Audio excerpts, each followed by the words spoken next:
This program is brought to you by QBerg, Pittsburgh's source for LGBTQ plus news and community information.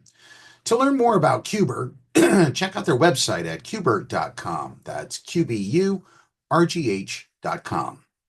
Happy Valentine's Day, everyone. From the PEP Radio Newsroom, this is a special news blast. This Valentine's Day season, I am reminded of Mildred Loving's and St. Valentine's acts of justice for the fundamental human right to love who you want. Since Trump has taken office, I've been worried about the erosion of LGBTQ plus civil rights. As a matter of fact, I feel like the country is moving into a new Jim Crow era, reestablishing discriminatory laws targeting LGBTQ plus Americans, especially our transgender siblings. Folks who reside in Massachusetts should be quite thankful of where they live. If Trump tries to overturn Obergefell v. Hodges, for example, the historic U.S. Supreme Court ruling that legalized same-sex marriage in all 50 states, the Massachusetts Supreme Judicial Court legalized same-sex marriage in the 2004 landmark case of Goodridge v. Department of Public Health, and its ruling is sticking. However, that may not be the case for many LGBTQ plus married couples across the country. For example, in a trumped-up U.S. Supreme Court, there is still talk among Christian evangelicals of walking back Obergefell v. Hodges without disrupting other precedents on marriage. Rebecca Buckwaller-Poza wrote in the article, "The End of Gay Rights Under Trump," in the 2017 June issue of Pacific Standard magazine. The Supreme Court can significantly undermine LGBTQ plus rights even without reversing a single case. Right now, the federal prohibition against sex discrimination doesn't bar discrimination on the basis of sexual orientation or gender identity. The Equal Protection Clause affords no specific protections for LGBTQ plus people, as it does for members of groups defined by race or nationality. The court can strip the rights to intimacy in marriage of their meaning, carving away gradually and masking the magnitude of changes by phrasing them in arcane legal terms, according to Buckwaller-Poza.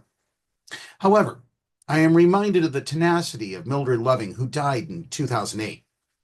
Mildred Loving, the Black female plaintiff in the landmark 1967 U.S. Supreme Court case Loving v. Virginia, is often overlooked in the pantheon of African American trailblazers celebrated in February during Black History Month. She gained notoriety when the court decided in her favor that anti-miscegenation laws are unconstitutional.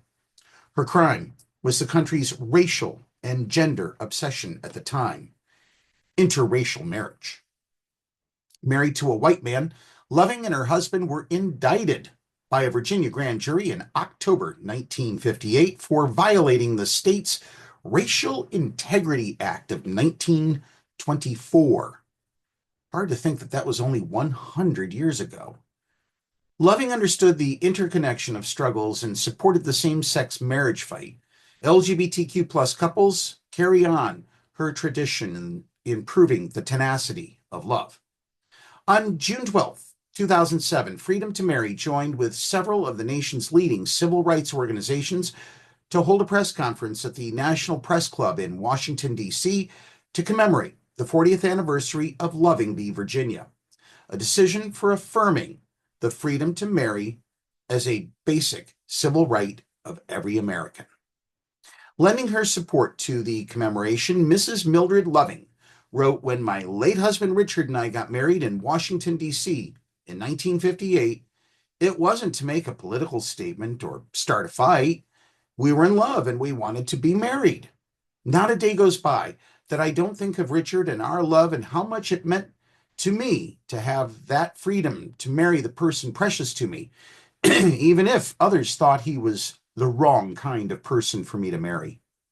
Loving continued, "I believe all Americans, no matter their race, no matter their sex, no matter their sexual orientation, should have that freedom to marry. I am proud that Richard's and my name are on a court case that can help reinforce the love, the commitment, the fairness, and the family that so many people, black or white, young or old, gay or straight, seek in life. I support the freedom to marry for all. That's what loving and loving are all about. We're in the season for Trump 2.0, but love is always worth the fight. Since the beheading of St. Valentine in Rome in the year 270 AD, marriage has been controlled by heads of the church and the state, and not by the hearts of lovers. When Emperor Claudius II issued an edict abolishing marriage because married men hated to leave their families for battle, Valentine, known then as the friend to lovers, secretly joined them in holy matrimony. While awaiting his execution, Valentine fell in love with the jailer's daughter, and in his farewell message to his lover, he wrote, "From your Valentine." Be sure to download the Live 365 app to take PEP Radio with you wherever you go. If you are watching this news on YouTube, be sure to click the subscribe button. That's our news blast for this hour. Up next, the latest weather forecast from the National Weather Service for the Meadville area here on PEP Radio.